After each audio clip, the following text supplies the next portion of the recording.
জিও একাডেমিতে আপনাদের সবাইকে স্বাগত। চলুন আজ আমরা একটা দারুণ অভিযানে বেরিয়ে পড়ি। ভারতের ভূপ্রকৃতিকে একদম কাছ থেকে দেখব। মানে বরফে ঢাকা পাহাড় থেকে শুরু করে সবুজ মাঠ আর তারপর উত্তাল সমুদ্র, সবকিছু। ভারতের এই যে এত রকম রূপ, চলুন সেটাকেই আজ একসাথে আবিষ্কার করা যাক।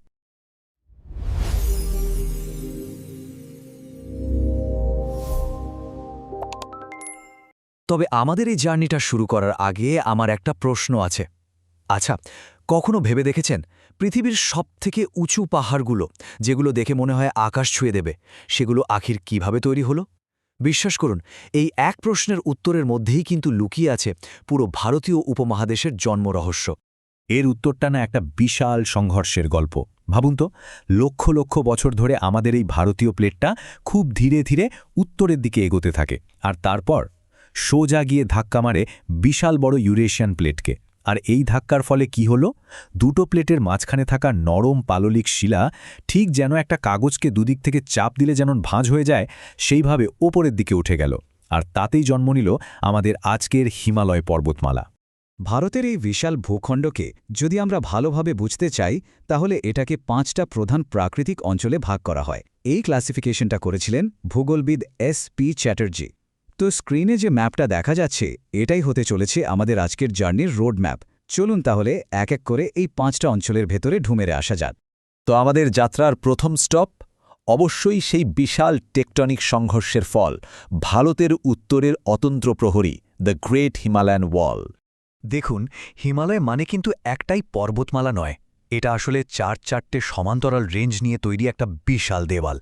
একদম দক্ষিণে আছে শিবালিক, যেটা তুলনামূলকভাবে নতুন আর কম উঁচু। তার ঠিক উত্তরেই হিমাচল, সবুজ উপত্যকায় ভরা। আর এরপরেই আসল খেলা, হিমাদ্রি। এখানেই কিন্তু মাউন্ট এভারেস্টের মতো পৃথিবীর সবথেকে উঁচু চূড়াগুলো রয়েছে। আর সবশেষে একেবারে দুর্গম ট্রান্স হিমালয়, যেখানে আছে ভারতের সর্বোচ্চ শৃঙ্গ কেটু। ব্যাপারটা শুধু উত্তর দক্ষিণে শেষ নয়, হিমালয়কে পশ্চিম থেকে পূর্বেও ভাগ করা যায়। যেমন ধরুন, কাশ্মীর হিমাচলের বরফে ঢাকা পশ্চিম হিমালয়, তারপর নেপালের সেন্ট্রাল হিমালয়, আর একদম পূর্বে অরুণাচলের ইস্টার্ন হিমালয়। আর এখানে একটা মজার ব্যাপার আছে, পূর্ব হিমালয় হঠাৎ করে ঠিক যেন একটা হেয়ারপিন বেন্ড নিয়ে সোজা দক্ষিণ দিকে ঘুরে গেছে। আর এই বাঁক নেওয়া অংশটাই হলো পূর্বাঞ্চল, মানে পাটকই, নাগা, লুসাই পাহাড়। এবার একটা দারুণ ইন্টারেস্টিং ফ্যাক্ট বলি।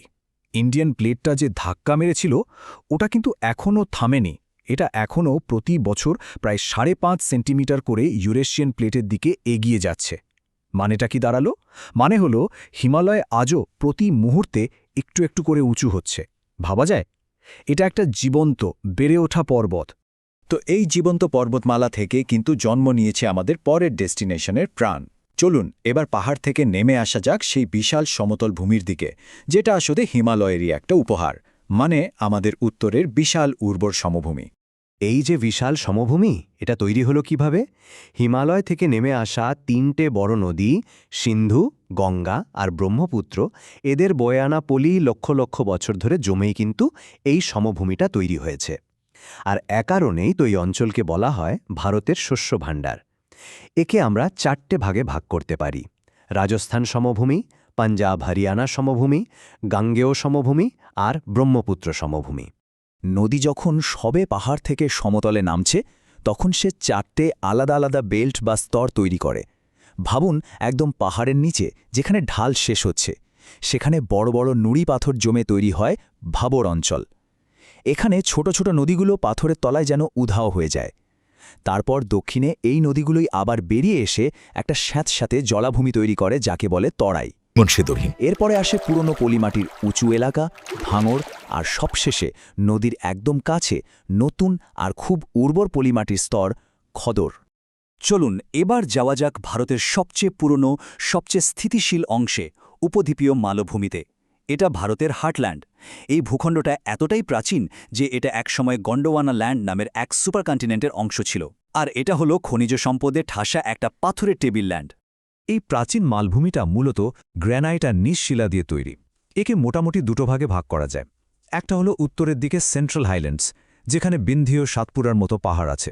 আর দ্বিতীয়টা হলো দক্ষিণের বিশাল ত্রিভুজের মতো দেখতে ডেকান প্ল্যাটো বা দাক্ষিণাত্য মালভূমি।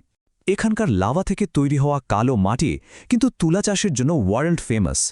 এই মালভূমির দুই ধারে গার্ডের মতো দাঁড়িয়ে আছে দুটো পর্বতমালা, পশ্চিমঘাট আর পূর্বঘাট। স্ক্রিনের এই টেবিলটা দেখলেই এদের মধ্যে পার্থক্যটা একদম পরিষ্কার হয়ে যাবে। দেখুন, পশ্চিমঘাট পাহাড়গুলো বেশ উঁচু আর টানা, মানে প্রায় অবিচ্ছিন্ন। আর পূর্বঘাট, ওটা বেশ নিচু আর নদীগুলো একে জায়গায় জায়গায় কেটে দিয়েছে, তাই এটা বিচ্ছিন্ন। আমাদের এই জার্নির একদম শেষ পর্যায়ে চলে এসেছি আমরা। এবার আমরা দেখব ভারতের সীমানাগুলো, মানে এর কোস্টলাইন আর দুটো অসাধারণ দ্বীপপুঞ্জকে। আবারও একটা টেবিলের সাহায্য নেওয়া যাক। ভারতের পশ্চিম আর পূর্ব উপকূলের মধ্যে পার্থক্যটা এক নজরে দেখে নিই। পশ্চিম উপকূলটা দেখুন বেশ সরু, আর যেহেতু এটা একটু ডুবে যাওয়া উপকূল, তাই এখানে স্বাভাবিক বন্দর বেশি। উল্টো দিকে পূর্ব উপকূলটা অনেক চওড়া, আর নদীর বয়ে আনা পলিতে তৈরি হয়েছে বলে এখানে কাবেরী, গোদাবরীর মতো বড় বড় ডেল্টা বা বদ্বীপ দেখা যায়। আচ্ছা, একটা কথা বলুন তো, সব দ্বীপ কি একইভাবে তৈরি হয়? উত্তরটা হলো একদমই না। ভারতের যে দুটো প্রধান দ্বীপপুঞ্জ আছে তাদের মধ্যে আকাশ-পাতাল তফাত। একদিকে আন্দামান ও নিকোবর, এগুলো আসলে সমুদ্রের তলা থেকে উঠে আসা আগ্নেয়গিরির চূড়া, আর অন্যদিকে আরব সাগরের লাক্ষাদ্বীপ। এই ছোট্ট ছোট্ট দ্বীপগুলো লক্ষ লক্ষ কোরাল বা প্রবালের কঙ্কাল জমে তৈরি হয়েছে। ভাবুন একবার, কি দারুণ একটা কন্ট্রাস্ট।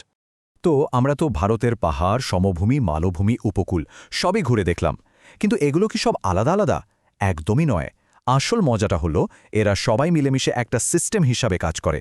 চলুন দেখি কিভাবে। সবকিছুর মূলে আছে একে অপরের ওপর নির্ভরশীলতা। এই ডায়াগ্রামটা দেখুন, ব্যাপারটা জলের মতো পরিষ্কার হয়ে যাবে। হিমালয় থেকে বরফ গলা জল এসে নদীগুলোকে বাঁচিয়ে রাখছে। সেই নদীর জল আর পলি দিয়ে সমভূমি আমাদের খাবার যোগান দিচ্ছে। প্রাচীন মালভূমি থেকে আসছে শিল্পের জন্য জরুরি খনিজ, আর উপকূল সেটা ব্যবসা বাণিজ্য আর মাছের যোগান দিচ্ছে। মানে একটাকে ছাড়া অন্যটা ভাবাই যায় না, সবাই একে অপরের সঙ্গে জুড়ে আছে। তাহলে আজকের এই পুরো আলোচনা থেকে আমরা কি শিখলাম? এক কথায় বলতে গেলে, প্রথমত, একটা বিশাল টেকটনিক সংঘর্ষই ভারতের আজকের এই রূপটা তৈরি করেছে। দ্বিতীয়ত, আমরা উত্তরে নবীন পর্বত থেকে দক্ষিণে প্রাচীন মালভূমি পর্যন্ত একটা দারুণ জার্নি করলাম। আর সবথেকে বড় কথা হলো, এই সব ভূপ্রকৃতি আলাদা হলেও এরা সবাই একটা ইন্টারকানেক্টেড সিস্টেমের অংশ, যা আমাদের দেশের জলবায়ু, কৃষি, অর্থনীতি সবকিছুকে কন্ট্রোল করে। কেমন লাগলো আজকের এই জার্নি? যদি এই আলোচনা থেকে নতুন কিছু শিখে থাকেন, তাহলে অবশ্যই আলোচনাটি লাইক করুন আর বন্ধুদের সাথে শেয়ার করুন। ভূগোলকে ঠিক এভাবেই সহজ আর ইন্টারেস্টিংভাবে বুঝতে হলে জিও একাডেমিকে সাবস্ক্রাইব করতে ভুলবেন না যেন। দেখা হচ্ছে পরের বার নতুন কোনো টপিক নিয়ে। ধন্যবাদ।